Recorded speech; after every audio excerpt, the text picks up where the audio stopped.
You are Locked On Ole Miss, your daily podcast on the Ole Miss Rebels. Part of the Locked On Podcast Network, your team every day. All right, we are back in Thunderdome. David Schultz from Locked On Sunbelt in the house talking Georgia State Panthers with me, talking about the Ole Miss Rebels. And listen, in this game, everybody's going to be watching Austin Simmons because that's going to be a big deal. Everybody, the hype around this guy, this is the most hyped quarterback that has played at Ole Miss coming into a debut since Eli Manning. It is absolutely off the charts right now about this guy. So everybody will be watching him. But I think sneakily, and I mentioned this on the squad show, the SEC squad show the other night, I think Kewan Lacy, the running back, he provides something that they have not had in a couple of years at the running back position, that being a home run hitter. That is absolutely massive. And I want to see what the connection is between Austin Simmons and Caden Lee. If those two get together, it's ball game. Didn't Shea Patterson go to Ole Miss? He did, but his debut was not as anticipated as this. Really? Because that's when I first got to Louisiana, and this guy was as highly as recruited as anybody. Yeah. Coming out of high school, as far as a signing goes, yes, he was highly anticipated. Okay. All right. But as a starter debut, after Austin Simmons against Georgia last year, let him down for the touchdown for the ending up beating of Georgia, everybody just really inflated on this quarterback. And he's really, really good. I mean, he has all the tools that you would ever want. He's a 4.5 guy. He's a left-hander. Has one of the strongest arms I've ever seen, and he's 6'5" tall. So we'll see what it looks like whenever he's on the field, but he has all the tools available. All right. So we'll see about that. Again, the guys we're looking for, you got to put pressure on Christian Veer, to slow him down. And Ted Hurst is the guy. And like you said, the Ole Miss running backs are now playing for Georgia State, and you're going to want to smother those guys up. Georgia State's going to try and play a balanced offense. I'm much more of I want to use the pass to open up the run. Everybody else is the other way. Although I think Lane Kiffin is kind of more use the pass to open up the run. Although I think he would tell you different recently. He kind of poo-poos that recently. Georgia State's going to try and be as balanced as possible, but that's going to be more difficult, if they fall behind. And at the same time, if you start falling behind, they just may stick to the game plan. And, when you're playing a team like Ole Miss, it's a good opportunity to see who can compete, who stays with it, who quits, what can we do? Where do we need to improve? A lot of times, you can find out what you're good at and what you're bad at. I'm a big throw to the tight end guy. That opens up the field. And so, we'll find out very quickly what Georgia State is good at and, where they need to improve. At the same time, sometimes it's such a mismatch. You can't see that. A couple of years ago, Arkansas State goes into Oklahoma and loses 73-0. I don't know if you're gleaming anything from that outside of trying to survive. Yeah, just throwing the film away. Yeah. And the RPO that Ole Miss is so reliant on, all the RPO is the modern day college football triple option. And if you do not stop the fullback in the triple option, as we all know, you're done for. You're not going to stop anything. In the RPO, the first letter in RPO is run. That is why Lane Kiffin, in my opinion, is pushing back. Right.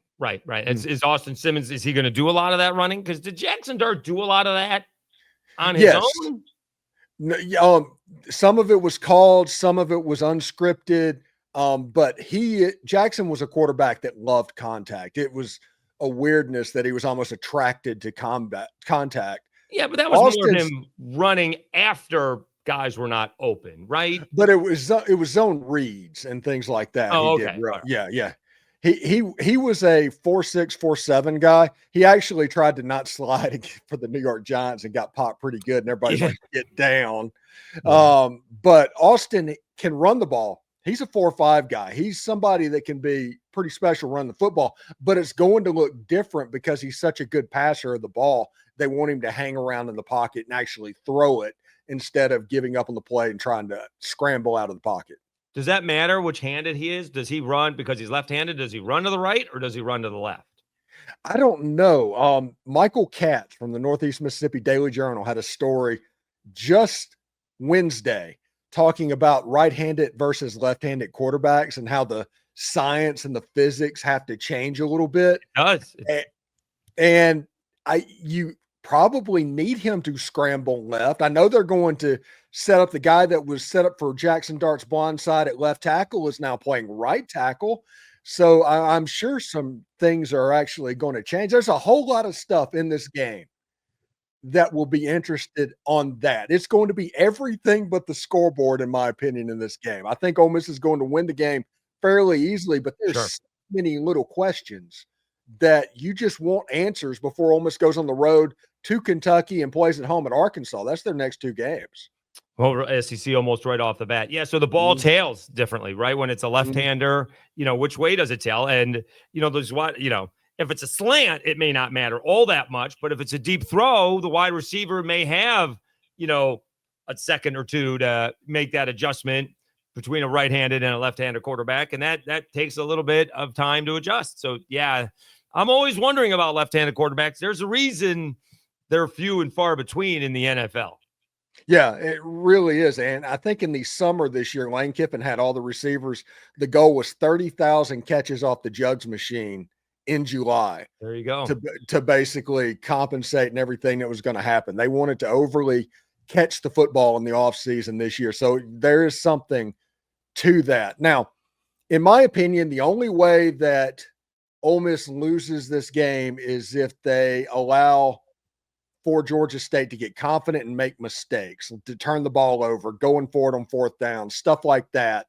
That is going to be that's the only way that I can see that Georgia State can win this game. I don't see a scenario that Georgia State walks into Vaught-Hemingway Stadium and kind of overpowers Miss. Yeah, even as a Sun Belt guy, I don't either. Again, I'm looking for, if they can keep this competitive through the first, half would be huge, but first quarter, that would be tremendous. Yes, if it's the only thing that I would be nervous about, that I would be anxious about, although they are getting a night game, right? Lane has complained about that. This is a 7:45 game. I'm sure he would prefer it to be an SEC game, is if they sleepwalk through the beginning of the ball game because they've been waiting all day to get it. I guess it's 6:45. I'm looking at Eastern time. So 6:45 Central time game. If they sleepwalk through the beginning of the game and turn it over. That would be the only way I could see multiple turnovers, right? This is not going to be, if it's one or two turnovers, that's not going to be enough. Even if Georgia State gets a little bit of confidence, I would be shocked if Ole Miss, puts up less than, 40 points, right? Isn't the line like 38.5? So yeah, I think it's down to 35 now. Yeah, again, that is a lot of points. What's that? That is a lot of points. It is a lot of points, but there's no reason why this 35 is 45-10. That's not outrageous. And again, I would presume, we're not going to see the starters in the fourth quarter. If you're either team, for that fact of the matter, right? Georgia State wants to see what they have on their bench as well, although they'll be traveling and not have as many guys available as Ole Miss will be. But I'm looking for Georgia State to see if they can compete early on. They're going to be the ones who are more excited, right? Ole Miss is going to be looking towards SEC play, and they're going to be looking ahead as if the coaches haven't already tried to, I don't know how you break down tape of teams we haven't seen quite yet because everybody is new, especially those two teams, right? Zach Calzada is the quarterback for Kentucky. Is he 28? Mike, what's going on here? Zach Calzada?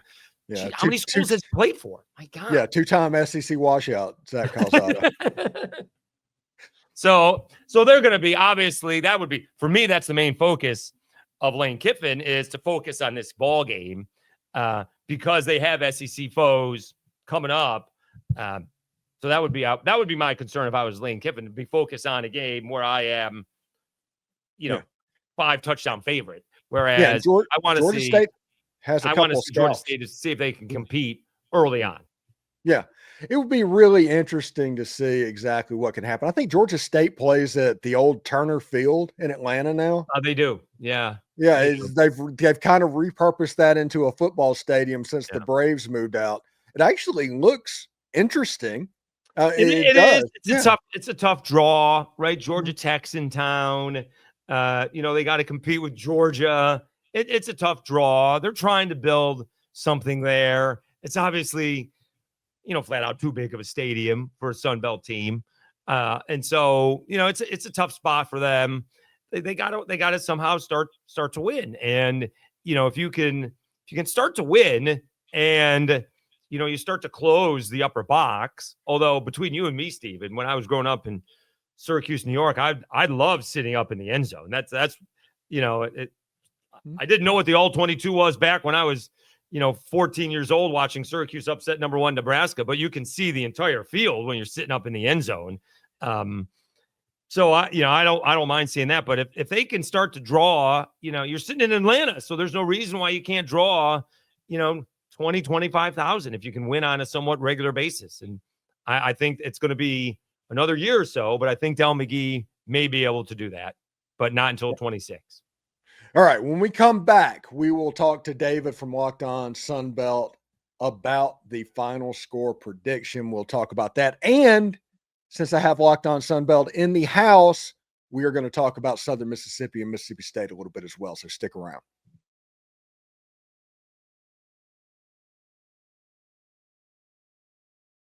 Thank you for making Locked On Ole Miss your go-to source for Ole Miss sports. We pride ourselves on offering the most comprehensive perspectives, which is why we're the front door of Ole Miss.